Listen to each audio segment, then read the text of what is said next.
ويا مساء الخير. كيفكم بنات؟ إن شاء الله تكونوا بخير وبصحة وعافية. إذا كنتوا أول مرة بتشوفوا في قناتي لا تنسوا تعملوا لي اشتراك ولايك وكومنت حلو مثل عيونكم، وإذا كنتوا من حبيباتي القدامى فأهلا وسهلا فيكم. أول إشي بدي أعتذر منكم إنه إلي فترة يمكن أسبوعين مو منزلة إشي، بس أنا كنت مسافرة. إن شاء الله بفرجيكم في الفيديوهات الجاية السفرة. وبهذا الفيديو أنا حضرت شوية أشياء في البيت كانت عملتها قبل السفر. يعني هلأ السفرة إجت كتير مفاجئة، فكنت يعني كنا متسوقين وجايبين مونة وأشياء كتير قبل السفر، فخفت صراحة عليهم إنهم يخربوا، فقلت لازم أضبطبهم وأشتغل فيهم حتى ما يخربوا. هلا مثل ما انتم شايفين، إذا بتتذكروا لما رتبنا خزانة البهارات مع بعض قلت لكم إنه ناقصني مرتبانات، فجبت هدول 4 مرتبانات وبلشت أفضي الأشياء فيهم. عندي نشا، حطيت نشا وحطيت كورن فليكس، وهاي القهوة إحنا ما بنستخدمها دايما، ففضيتها بمرتبان وكمان ضبيتها بالخزانة. وهدول مرتبانات قديمة عندي، طلت المرتبانات الكبيرة من خزانة المونة، وبلشت أعبي المرتبانات الصغيرة اللي بتكون تحت إيدي دايما في الطبخ. هاي شعرية الطبيخ، أنا بجيب باكيتات كبيرة وبحتفظ فيهم يعني، وبعبي هذا المرتبان كل ما يخلص بعبيه. نفس الشي السكر والملح والطحين والمعكرونة وهالقصص يعني، والرز. وأكيد هون لازم أنظف الرخامة بعد ما عبيت الأشياء، لأنه أكيد لازم يعني يوقع. وهاي الخزانة يلي رتبناها مع بعض مثل ما أنتم شايفين. صرت أرجع المرتبانات على مكانهم. كتير عاجبني ترتيب الخزانة، حسيته كتير عملي الحمد لله. تقريبا كل الأشياء يلي بستخدمها حطيتها لقدام، والأشياء القليلة الاستخدام حطيتها لورا. وهون بنفس اليوم يلي كنا بدنا نسافر فيه كنت بشرب قهوة، قالك بدي أروق يعني، فإجت بنتي الصغيرة وخبطت إيدي ونكب فنجان القهوة، فقلت لازم أغسل مكان القهوة قبل ما يطبع، لأنه حترك البيت يعني أسبوع كنت، فلما أرجع بيكون صبغ لون القهوة على الكنب والكنب لونه فاتح، فأنا ما بدي هيك. فجبت مكنسة غسيل السجاد وبلشت أغسل في الكنب. هلأ مثل ما أنتم شايفين أنا ما غسلت الكنب كلياته، لأنه صراحة ما كان عندي وقت، لسه كان عندي ضبضبة شناتي وتحميم الصغار ويعني كتير أشياء. فقلت بس بغسل مكان الكنب، وإن شاء الله لما يجي زوجي بعدين يعني بخليه يغسل لي الكنب كلياته. والكنب أصلا نظيف، بس هيك على الغبرة وهالقصص. مثل ما انتم شايفين أنا أصلا حاطة كفرات على الكنب من تحت عشان صغار، فما في إشي يعني، الكنب الحمد لله نظيف. المهم هون بلشت أغسل في المخدة. صراحة كتير عملية هاي المكنسة. غسلتها ما أخذ صراحة معي وقت كتير، 10 دقايق وخليتها تنشف. وهون عندي الممر الموجود بين الغرف، كمان أنا فرشيته موكيت مشان الصغار يعني، والبرد والتكييف وهالقصص. فكان عندي كمان طبعة من الصغار، فقلت يلا بما إني صرت عاملة حفلة الغسيل وعاملة والسجادة سوري المكنسة طالعة فخليني أغسل هاي البقعة. حطيت لكم دائرة على البقعة قبل شوي، هلأ تشوفوا كيف بتصير. بعد ما غسلت البقعة قلت يلا بمشي المكنسة على السجادة كلياتها وخلص. بتعرفوا بنات، أنا توقعت تطول كتير توقعت إنه تطول لما تنشف الموكيتة. هلأ هاي المكنسة بتشفط المي بس ما بتنشف 100%، عرفتوا؟ فتقريبا هذا الحكي كان على الساعة 8 الصبح، يعني ما اجت ظهر إلا السجادة ناشفة تماما، مع إنه ما بتذكر إنه بهاي الفترة كنا بنشغل مكيف لأنه كان برد. فالحمد لله يعني حبيت صراحة.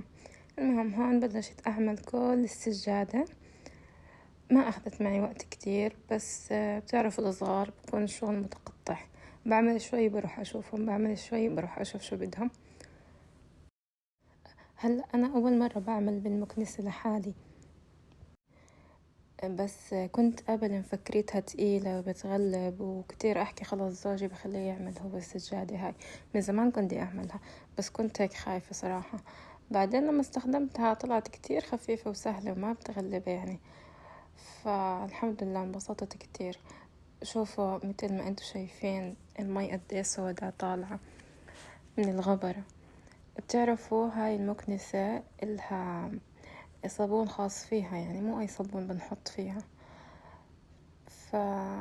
حلو يعني الصابون اللي بنحط فيها بعطي ريحة كتير حلوة للموكيت والسجاد، بتضل الريحة يعني هيك كم يوم بعدين بتروح. بس بتقدروا انتوا تبخبخوا يعني من هذا الصابون على الموكيت مثل معطر يعني تعملوا. شوفوا قد ايه طلعت المي وسخة، مع انه على فكرة هذا الموكيت له 3 شهور مركب بس مو كتير يعني تقولوا دعك مدعوك، لا. المهم هون اجيت للمونة، قلت لكم قبل ما اسافر. فبلشت كنت شارية هاي البندورة، فرزتها في بندورة كانت يابسة بتتحمل أسبوع بالثلاجة، بندورة طرية. فبلشت فرزتهم، اللي كانت طرية، اللي كانت بدها تستوي، اللي كانت بتزبط للعصير، حطيتهم على جنب. بعدين بلشت إني أغسل فيهم، غسلتهم. هلا شوفوا أنا ما غسلتهم بعناية قدام الكاميرا لأنه كنت غسلتهم مرتين ورا الكاميرا، اكتشفت إنه الكاميرا ما بتصور، فبس شطفتهم شطف قدام الكاميرا وبعدين رحت للتقطيع. ما كان معي وقت إني أعصر وأحط في العلب بعدين أحط بالفريزر، وكمان ما كنت بدي أشغل الخلاط عشان البنات ما يصحوا. فقلت بعملهم قطع كبيرة، ووقت ما بدي أطلع للطبيخ بعصرهم في حينها. بس مثل ما انتوا شايفين قطعت كل حبة لأرباع، يعني كل حبة عملت منها أربع قطع. ولأنه أنا عيلتي صغيرة حطيت كل حبتين في كيس، يعني كل 8 قطع حطيتهم في كيس.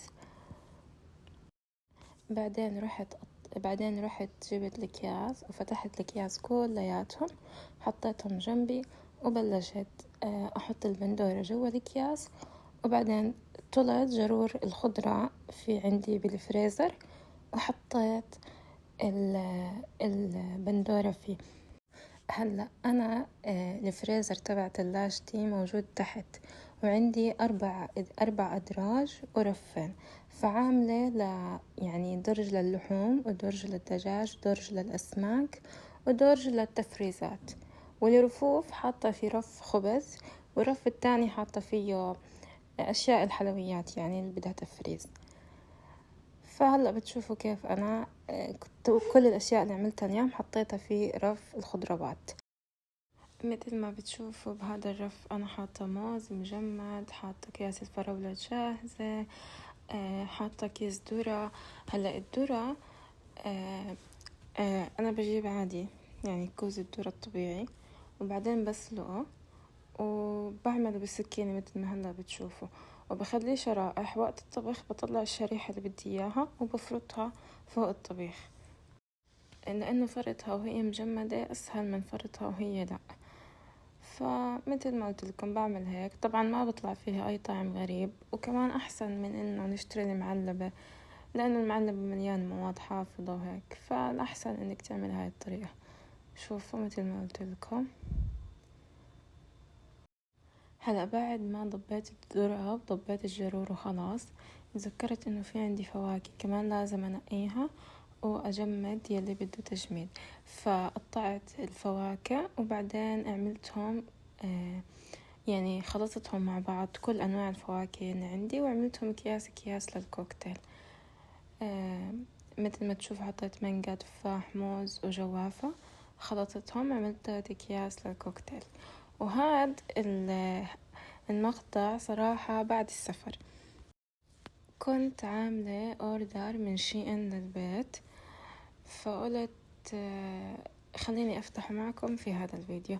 أول إشي طلبت هدول براويز عشان أحطهم فوق الكنب، يعني جودتهم مش واو، عادية، هم بلاستيك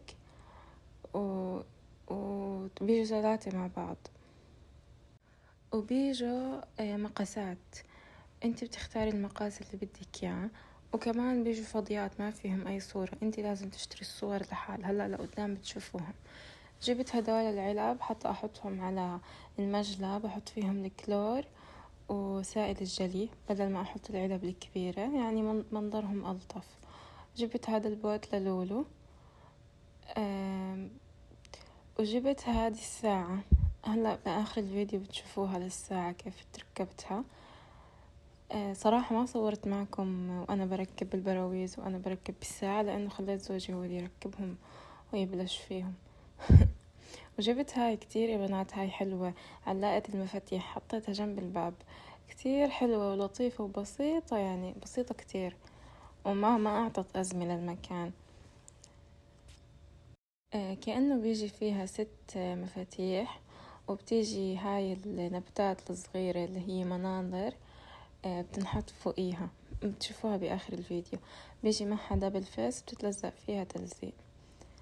وجبت، شوفوا يا بنات هدول البراد البيضة اللي مبينة هلا، جبتهم أنا بس ما ركبتهم لأن طلعوا كتير شفافات، وهدول للبرادي عشان تمسك الورقاية لما تضميها. المهم طلعوا هدول البرادي كتير شفافات، ما رضيت أركبهم لأنه بالليل راح يصير الشباك مخايل، فقلت خلاص راح أحطهم، وإن شاء الله بجيب البرداية اللي بدي إياها لقدام إن شاء الله. هدول الصور تبعون البراويز، بيجوا 3 صور ب10 ريال يمكن. وجبت هدول الشرطات لإيليا عشان تلبسهم. هدول هم بنات هلا هم ما كانوا كتير غاليات بس كتير شفافات، يعني لو الواحد شباكه ما بيخاين بالليل اوكي، بس اذا بخاين صعب. وبس كان هذا نهاية الفيديو، اذا عجبكم لا تنسوا تعملوا لي اشتراك في القناة. مع السلامة.